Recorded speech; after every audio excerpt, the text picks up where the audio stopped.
Assalamualaikum warahmatullahi wabarakatuh. Bismillah, alhamdulillah, wala haula wala quwata illa billah, amma ba'd. Para mahasiswa PAU dan EKSA Universitas Selatan Samasiro semester 1, selamat bertemu kembali dengan saya pada mata kuliah ilmu kalam. Semoga kita bisa meneruskan perkuliahan ke depan selama 2 jam. Kita bisa untuk mentuntaskan perkuliahan yang akan disajikan pada kesempatan kali ini. Pada pertemuan kemarin kita membahas tentang menganalisa perkembangan ilmu kalam, dan insya Allah pada pertemuan kali ini kita akan lebih spesifik kembali tentang perkuliahan, yaitu mengidentifikasi ajaran Khawarij dan Murji'ah. Baik, saudara-saudara, sebelum kita mulai sama-sama membaca basmalah. Bismillahirrahmanirrahim. Kita lihat ke slide. Tujuan pembelajaran pada perkuliahan kali ini adalah menjelaskan latar belakang munculnya Khawarij dan Murji'ah, mengidentifikasi ajaran pokok masing-masing kelompok, menganalisis ayat dan hadis yang berkaitan dengan konsep iman dan amal, dan yang keempat, membandingkan ajaran keduanya serta implikasinya dalam ilmu kalam.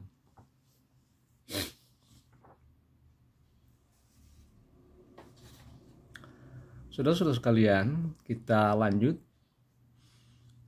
Berawal dari konteks sejarah. Khawarij muncul dari konflik politik masa Khalifah Ali bin Abi Thalib. Jadi setelah wafatnya Nabi Shallallahu Alaihi Wasallam, masalah suksesi Khalifah dan konflik internal memunculkan ketegangan politik. Misalnya konflik antara Ali dan Muawiyah, keputusan arbitrase tahkim setelah perang Siffin. Beberapa pihak menolak bentuk kompromi atau penundaan, sementara lainnya mengedepankan kehati-hatian menilai iman seseorang. Inilah latar politik teologis yang memicu lahirnya Khawarij dan Murji'ah pada masa itu.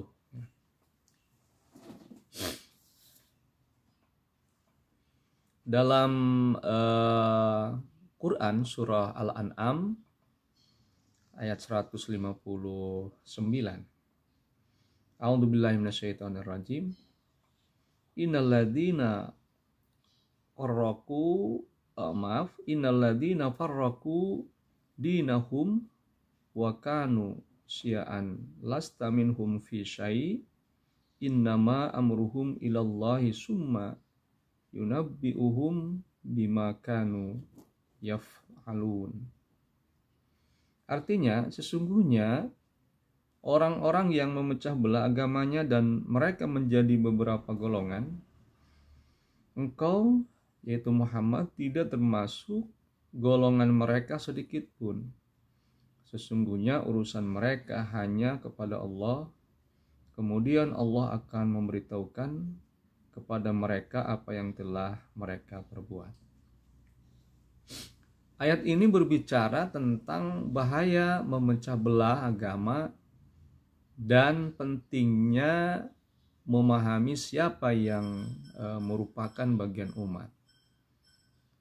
Ini menunjukkan bahwa Al-Quran mengutuk fragmentasi, relevan untuk mengkritik sikap ekstrim yang memecah komunitas. Ya. Jadi ayat ini juga memperingatkan agar umat Islam tidak terpecah karena perbedaan paham dan tafsir agama. Saudara-saudara sekalian, berikutnya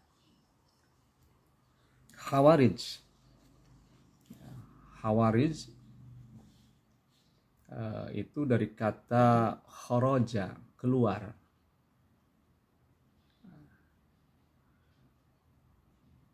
Menolak keputusan tahkim antara Ali dan Muawiyah, menilai pelaku dosa besar.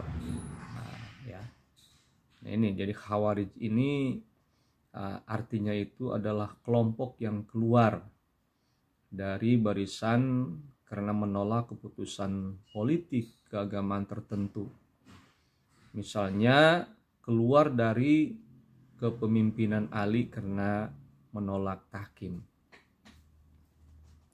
Mereka itu menekankan bahwa iman harus nyata dalam perbuatan. Dosa besar dianggap mengindikasikan hilangnya iman. Maka karena itu muncul praktik takfir, menganggap kafir ya, terhadap orang yang melakukan dosa besar tertentu atau pemimpin yang dianggap zalim.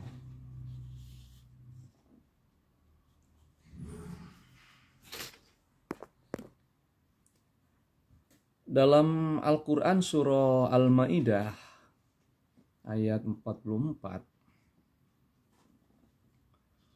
bahwa ayat ini berbicara tentang hukum dan ketaatan kepada hukum Allah. Khawarij mengambilnya sebagai bukti bahwa menolak hukum Allah atau kekafiran. Ya, penafsiran literal tanpa mempertimbangkan situasi, niat, kapasitas, ijtihad, posisi politik itu bisa bersiko. Ulama tradisional menekankan prinsip interpretasi teks dalam konteks. Pemisahan sosial, ya, maka konsekuensi praktisnya itu pemisahan sosial, pembunuhan tokoh-tokoh tertentu, dan munculnya kekerasan atas nama penegakan moral. Jadi secara konkretnya, contoh konkretnya, mereka itu menolak keputusan tahkim dan kemudian menuduh pihak-pihak yang menerima arbitrase sebagai keluar dari agama. Nah, ini sudah barang tentu memicu konflik yang bisa lebih jauh lagi. Berikutnya, ajaran pokok Khawarij ya. Ajaran pokok Khawarij. Ajarannya itu adalah iman harus disertai amal saleh. Ya. Bagi Khawarij, iman sangat terkait dengan perilaku. Dosa besar dianggap menghapus iman.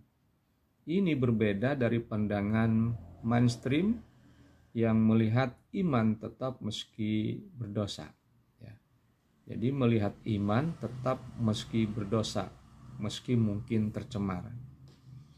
Ya, yang berkenaan dengan takfir, itu takfir praktis, menuduh orang lain keluar dari Islam karena tindakan keputusan politik atau etik. Nah, sekarang politik dan pemberontakan, jika pemimpin dianggap zalim, Khawarij cenderung mendukung pembangkangan dan bahkan pembunuhan sebagai cara menegakkan keadilan menurut interpretasi mereka.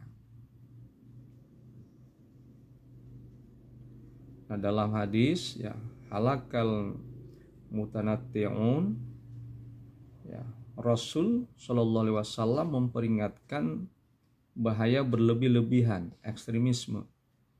Nah, ini hadis ini adalah untuk menunjukkan bahwa sikap ekstrim, baik yang terlalu keras maupun sembrono, ini pernah dikritik oleh Nabi Muhammad Shallallahu Alaihi Wasallam. Saudara-saudara sekalian, kita lanjut. Selain berikutnya adalah Murji'ah.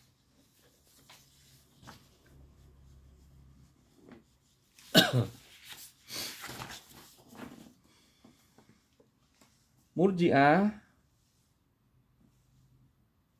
berakar dari kata irja, menunda.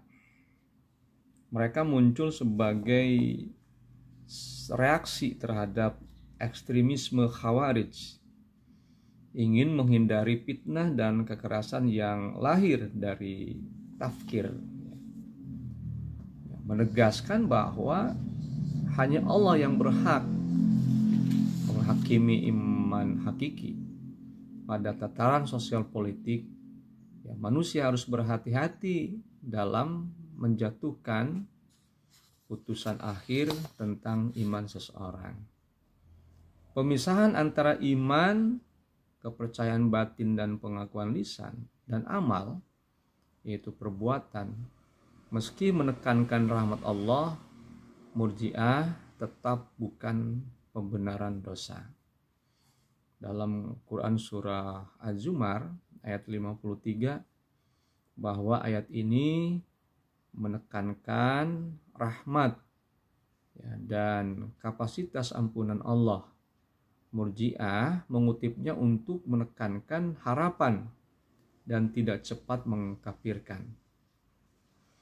Ada satu lagi hadis, man qala la ilaha illallah dakhalal jannah.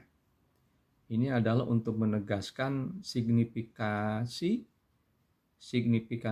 pengakuan tauhid sebagai inti iman. Murji'ah itu menggunakannya untuk menegaskan pentingnya pengakuan lisan walaupun ada kelemahan dalam amal. Saudara sekalian, para mahasiswa yang saya banggakan, berikutnya adalah perbandingan Khawarij dan Murji'ah.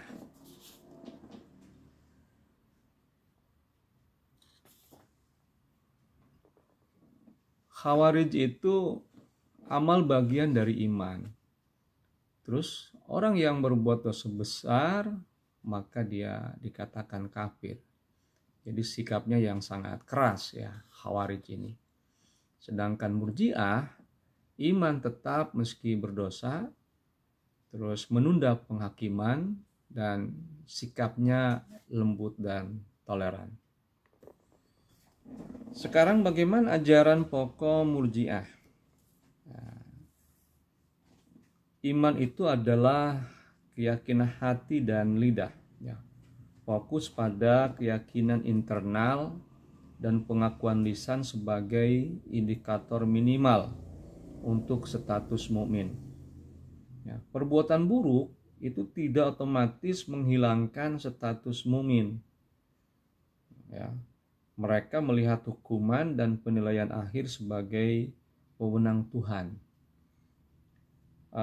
Bagaimana untuk menolak kafir? Maka Murji'ah menawarkan solusi sosial untuk menghindari kekerasan karena klaim kafir mengkafirkan yang mudah. Sebagai risikonya, bila disalahpahami, dapat menimbulkan kelalaian moral. Oleh karena itu, mayoritas ulama mengintegrasikan tenggang rasa dengan penekanan terhadap perbaikan amal. Dalam konteks politik, Murji'ah akan mendorong negosiasi dan penundaan hukuman agar komunikasi tetap utuh. Adapun dampak ajaran Murji'ah, positifnya itu mencegah fitnah, menjaga persatuan umat yang rentan di masa konflik, memprioritaskan proses hukum, keputusan yang adil. Negatif jika disalahpahami, bisa menurunkan urgensi moral dan mengurangi upaya reformasi jika semua kesalahan ditunda tanpa konsekuensi praktis. Nah, sebagai keseimbangannya, itu banyak ulama menjadikan posisi ini sebagai pengingat untuk menyeimbangkan rahmat dan tanggung jawab moral itu sendiri. Berikutnya, dalam slide, sikap Islam yang moderat. Nah, di sini Islam menyeimbangkan antara iman dan amal. Tidak mudah mengkafirkan dan tidak menyepelekan dosa. Moderasi bukan bersikap permisif atau lemah, melainkan keseimbangan antara prinsip moral dan hikmah sosial. Jadi tawasud berarti menimbang konteks, niat, dan akibat sosial ketika membuat penilaian teologis. Dalam Quran Surah Al-Baqarah ayat 143 menegaskan umat Islam sebagai umat pertengahan antara ekstrim kiri, kekerasan, dan ekstrim kanan, pengabaian moral. Wa kadzalika ja'alnakum ummatan wasatan litakunu syuhada'a 'alan nasi wa yakunar rasulu 'alaikum syahida. Yang artinya, dan demikian pula kami telah menjadikan kamu umat Islam sebagai umat yang adil dan pilihan, wasat, agar kamu menjadi saksi atas perbuatan manusia dan agar Rasul Muhammad menjadi saksi atas perbuatan kamu. Maknanya bahwa Islam menempatkan umatnya sebagai umat pertengahan, tidak ekstrim dan tidak lalai dalam segala aspek keimanan dan amal itu sendiri. Dalam hadis menambahkan dimensi praktis, yaitu hidup beragama secara seimbang adalah lebih baik, ya. Sebaik-baik urusan adalah yang pertengahan. Ini adalah hadis hasan diriwayatkan oleh Al-Baihaqi. Khairul umuri awsatuha. Khairul umuri awsatuha. Jadi maknanya Islam itu mendorong keseimbangan tawazun antara iman, amal, dunia, dan akhirat. Saudara-saudaraku mahasiswa yang saya banggakan, bagaimana kritik ulama terhadap Khawarij dan Murji'ah ini? Ya. Di sini saya akan menyampaikan secara singkat. Jadi kritik terhadap Khawarij, para ulama itu, ulama tradisional menolak tafkir, menolak takfir yang mudah karena berpotensi menghancurkan komunitas dan merusak tatanan sosial. Nah, secara argumen teologisnya bahwa kekafiran itu memerlukan bukti jelas, penyangkalan inti akidah, bukan sekadar dosa atau kesalahan ijtihad. Nah, kritik terhadap Murji'ah itu dikhawatirkan mengaburkan pentingnya amal sebagai bukti keimanan dan motivator kesalehan sosial personal. Ulama menegaskan keseimbangan iman tanpa amal bukan iman yang ideal menurut Al-Quran dan Sunnah. Saudara-saudara, para mahasiswa yang saya hormati, yang saya cintai dan saya banggakan, maka kita bisa menarik kesimpulan di sini, ya. Khawarij dan Murji'ah, dua kutub ekstrim dalam memahami iman dan amal. Ya, Islam moderat menempatkan iman dan amal secara seimbang. Ya, perdebatan mereka berkontribusi bagi perkembangan ilmu kalam itu sendiri. Saudara-saudara mahasiswa yang saya banggakan, demikian ilmu kalam, mata kuliah ilmu kalam dalam pembahasan tentang Khawarij dan Murji'ah yang bisa disampaikan pada pertemuan kali ini sebagai tugas untuk mahasiswa, dan lebih banyak silahkan untuk diinterpretasikan, dijelaskan secara sendiri atau nanti bisa untuk didiskusikan. Saya mengajukan pertanyaan-pertanyaan. Yang pertama, apakah lebih berbahaya ekstremisme Khawarij atau longgarnya Murji'ah? Itu yang pertama. Sekali lagi, apakah lebih berbahaya ekstremisme Khawarij atau longgarnya Murji'ah?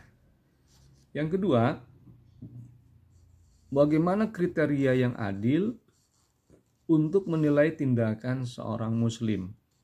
Apa peran amal dan niatnya? Jadi dua saja, ya, silakan untuk dikerjakan dengan ditulis tangan, ya. Silakan untuk menganalisis perbedaan antara Khawarij dan Murji'ah dan relevansinya dalam konteks modern, ya.